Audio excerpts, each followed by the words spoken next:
Hello everybody, it's your boy Proftrof and we're back again with another video.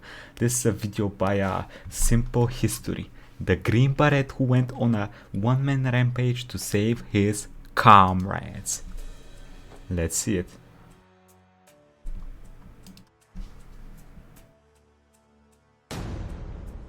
Roy Benavides. The Green Beret who went on a one-man rampage.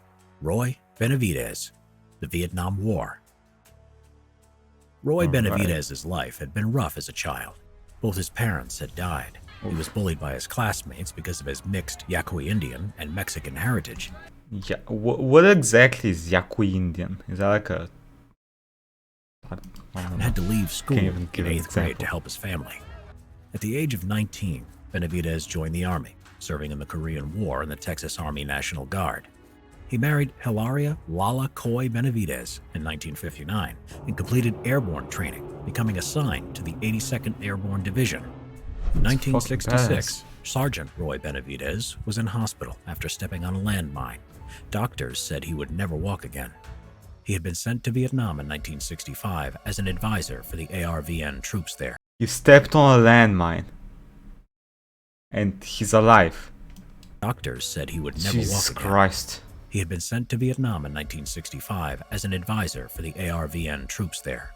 Benavides was carrying out a classified operation alone to gather evidence that the North Vietnamese troops were posing as So Viet he can Cong. walk. While he was on patrol along a narrow trail disguised as a Viet Cong guerrilla, he stepped on a landmine. Sometime later, a squad of Marines came across Benavides. They initially thought it was a booby trap, but were surprised when they flipped him over and discovered the man in Viet Cong pajamas was Hispanic and wearing U.S. Army dog tags. He was soon evacuated to the hospital. In hospital in the U.S. 2 months later, Benavides had recovered and awoke. Oh, His that memories okay, came okay, back. okay. I thought he walked into another landmine. No, that was the first one. He was just telling the story of how that. Okay. I was gonna be like, wow, what the fuck are the chances of you stepping on two landmines? Jesus Christ. To him. The doctor told him he would never walk again. His spine had been damaged and his brain had rattled in his skull. Nevertheless, Benavides, sitting in his wheelchair, begged the doctors not to discharge him from the army. The army was his life. Determined, Benavides got up from his bed night after night, dragging himself to the wall and putting weight on his legs. For weeks, he pushed through the pain, going further in distance than before, which surprised the doctors. 6 months later, Hey, with his wife... With the doctors just looking at it, be like, he's doing the weird thing again. What weird thing, doctor number one? The weird thing where he pulls himself up to a wall and, tries to walk on his broken legs. Oh, well, it's okay. He does that from time to time. Oh, look, he's going farther now. Ooh, the fuck, doctors. Come on. With support, Roy Benavides walked out of the hospital. He was promised only a desk job at Fort Bragg, North Carolina, but determined and exercising every day, he trained vigorously and qualified for the Special Forces, also known as the Green Beret. They told the dude he will never walk again. Bam. Special Forces. I mean, technically, he still could have been into the Special Forces if he couldn't walk again, but it'd be a different Special Force, right? He would be assigned to Detachment B-56, 5th Special Forces Group Airborne, 1st Special Forces. It's a last specialty. 6 hours in hell. Now it was 1968. Staff Sergeant Roy Benavides, now with the code name Tango Mike Mike, was back in Vietnam and was off duty attending church, but his mind was fixed on the panicking radio chatter from the front lines. In Loc Ninh, Vietnam, near the Cambodian border, a 12-man Special Forces reconnaissance team, which included his close friends, Sergeant First Class Leroy Wright, Staff Sergeant Lloyd Frenchy Mousseau, Specialist French. 4 Brian O'Connor, and 9 Montagnard tribesmen who were part of the Civilian Irregular Defense Group. Why does this seem like they would actually make a movie out of this? And is there a movie based on this? I feel like this would make a perfect action movie. Program, or CIDG, was surrounded by a battalion CIDG. numbering 1,000 battle-hardened North Vietnamese soldiers.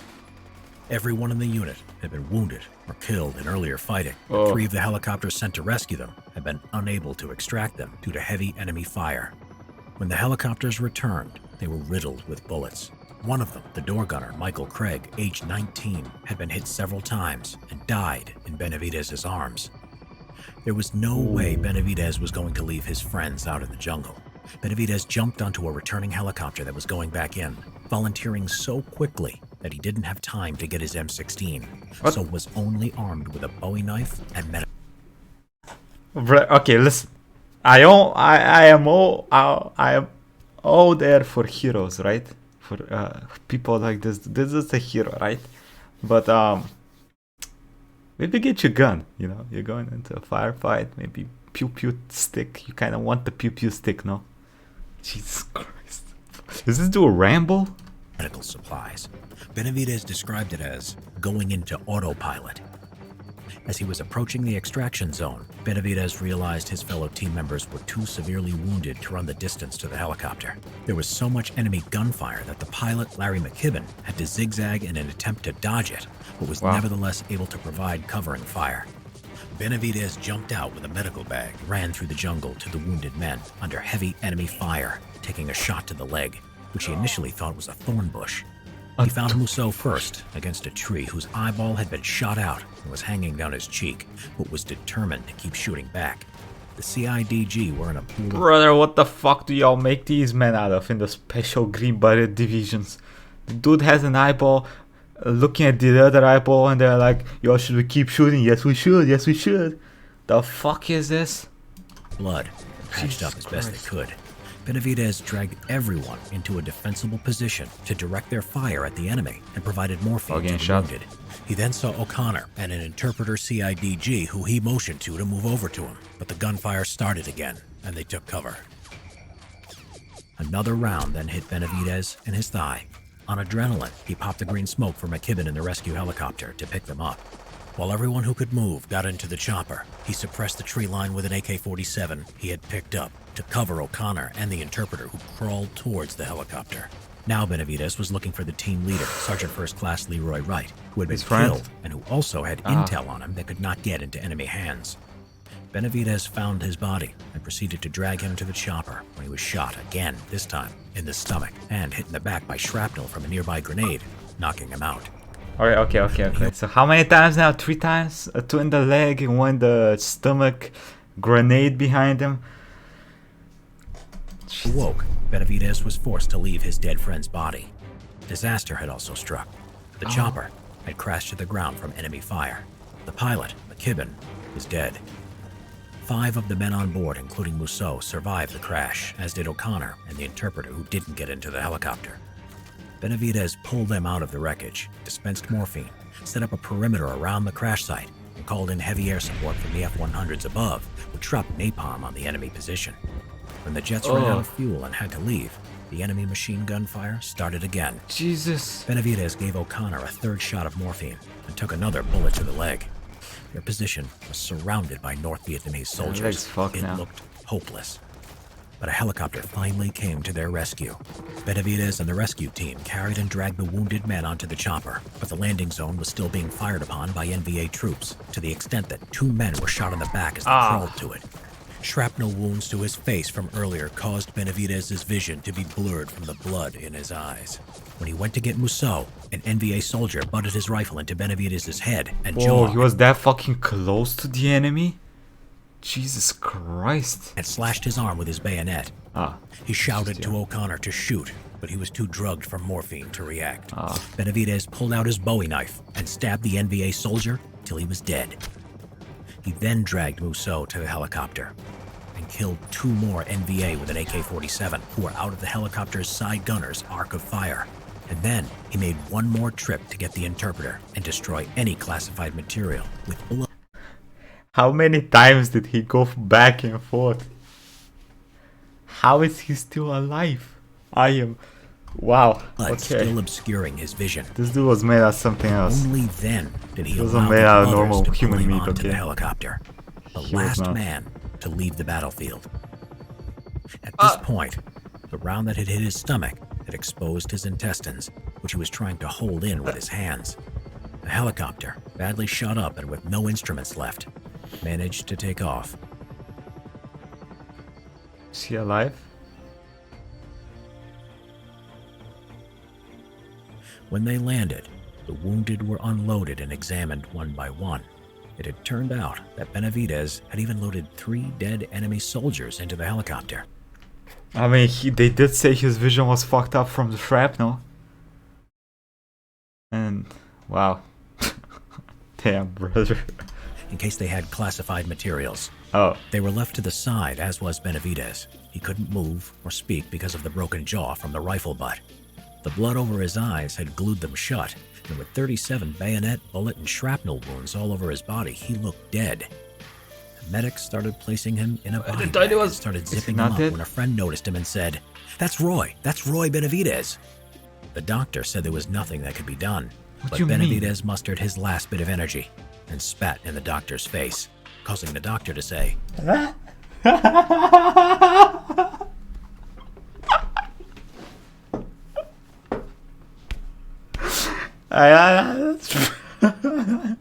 If there is no action movie made after this guy, they should make one. Dude spat in the doctor's face to indicate he's still alive. "I think he'll make it." No He was shit, flown bro. to Japan for intensive surgery, then Brooke Army Medical Center, Fort Sam Houston, where he stayed for almost a year. Roy Benavidez had survived 6 hours in hell and saved 8 lives. Benavidez's commander had put him in for the Distinguished Service Cross because the process for awarding a Medal of Honor would take much longer. He was unsure if Benavidez would live or die before he could have received it. Jeez. Finally, on February 24th, 1981, President Ronald Reagan would present Roy Benavidez the Medal of Honor. Reagan said if the story of his heroism were a movie script, you would not believe it. Benavidez said of his actions, "The real heroes are the ones who gave their lives for their country. I don't like to be called a hero. I just did what I was trained to do." Master Sergeant Roy Benavidez died on November 29th, 1998, at the age of 63. Yeah. I mean, after everything's been through, that's a good age to die, I guess. Jesus Christ. Subscribe for more Vietnam War history videos. This dude's cool. I like this dude. Is there more?